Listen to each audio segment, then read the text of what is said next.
శ్రీకృష్ణుడు చెప్పిన 3 వస్తువుల రహస్యం. ద్వారకలో ప్రారంభమైన అనూహ్య సంఘటన. ద్వారకలో రాత్రి సమయం. సముద్రం నీలంగా ప్రకాశిస్తుంది. ద్వారక వీధుల్లో ఒక విచిత్ర నిశ్శబ్దం.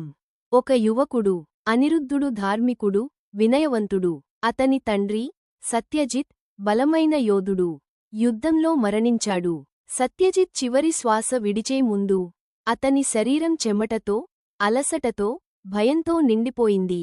అతను ధరించిన బట్టల్లో ఆఖరి శ్వాస యొక్క కంపనం, మనసు చివరి వేదన. అతని పాప, పుణ్యాల ముద్ర ఉన్నాయా? అతని వద్ద 3 వస్తువులు ఉన్నాయి. బంగారు ఉంగరం, పూజలో వాడే చిన్న కంఠమాల, చివరి 2 రోజులుగా ధరించిన ఒక వస్త్రము. అతని మృతి తర్వాత అనిరుద్ధుడు బాధతో ఆ వస్తువులన్నీ తీసుకున్నాడు.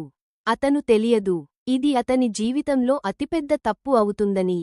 వస్తువులు తీసుకున్న తర్వాత ప్రారంభమైన భయంకర మార్పులు. మొదటి రోజు ఏమీ లేదు. రెండో రోజు అనిరుద్ధుడికి రాత్రి నిద్రలో తండ్రి అరుపులు వినిపించాయి. మూడో రోజు అతను వాడిన బట్టను తాకగానే అనిరుద్ధుడి దేహం గడ్డకట్టినట్లయింది. నాలుగో రోజు అనిరుద్ధుడి శరీరం బలహీనమవడం, మనసులో భయం పెరగడం, ఆలోచనలు మసకబారడం మొదలయ్యాయి. ఈ శక్తి సాధారణం కాదు. ఇది ఆత్మ విడిచి వెళ్లిన శరీరం మిగిల్చిన శక్తి. ఇప్పుడు అతను ఎక్కడికి వెళ్ళాలి? ఎవరిని అడగాలి?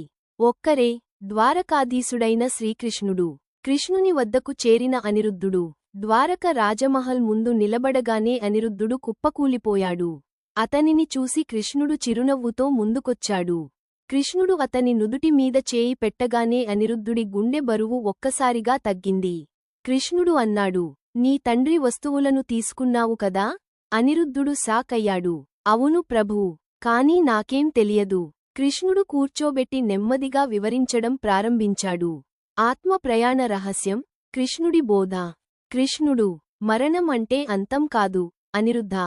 అది శరీరం విడిచి ఆత్మ కొత్త ప్రయాణం మొదలుపెట్టే క్షణం మాత్రమే. ఆ క్షణంలో ఆత్మ శరీరంలో ఉన్న శక్తి 3 వస్తువుల్లో ఎక్కువగా మిగులుతుంది. అవి కీక్యాప్ 1 చివరి రోజుల్లో ధరించిన బట్టలు. భయం, బాధ, అస్వస్థత, చివరి శ్వాస కంపనం ఈ బట్టలలో ఇమిడిపోతాయి. కృష్ణుడు, వీటిని ఎవరైనా ధరించినా ఆ వేదన, భయం, అస్థిరత తమలోకి వచ్చేస్తాయి. కీక్యాప్ 2 ఆత్మకు అత్యంత దగ్గరగా ఉన్న వ్యక్తిగత వస్తువులు. కృష్ణుడు చెప్పినవి ఉంగరం, గొలుసు, పూజా సాధనాలు, నిత్యం వాడే చిన్న వస్తువులు. ఇవి యజమాని ప్రాణశక్తిని శోషిస్తాయి. ఆ శక్తి మరణానంతరం తేలిక కాదు, చాలా బరువుగా ఉంటుంది. కీక్యాప్ 3 ధనం మరియు ఆస్తి.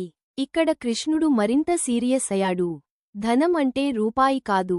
ఆ ధనం సంపాదించడానికి అతను చేసిన పాపం, పుణ్యం, కష్టాల శక్తి కలిపి ఉండే బంధం.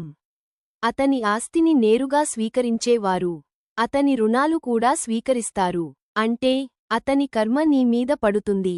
మరణించినవారి శరీరం ఎందుకు శక్తి వదిలిపెడుతుంది? కృష్ణుడు, మన శరీరంలో 5 రకాల ప్రాణశక్తులు ఉంటాయి. ప్రాణ, అపాన, సమాన, ఉదాన, వ్యాన.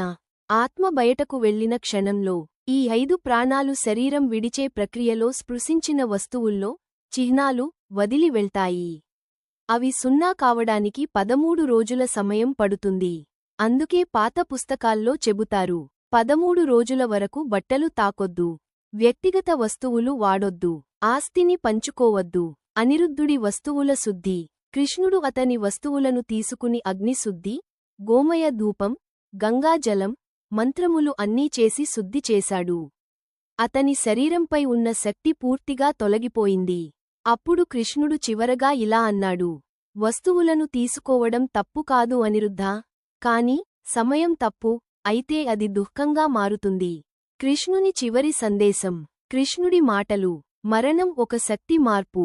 ఆ మార్పులో ఉన్న శక్తిని వెంటనే మనలోకి తీసుకుంటే మన జీవన శక్తి కదిలిపోతుంది. అందుకే నేను చెబుతున్నాను, చనిపోయిన వారి దగ్గర నుండి వెంటనే ఈ 3 వస్తువులు తీసుకోకూడదు.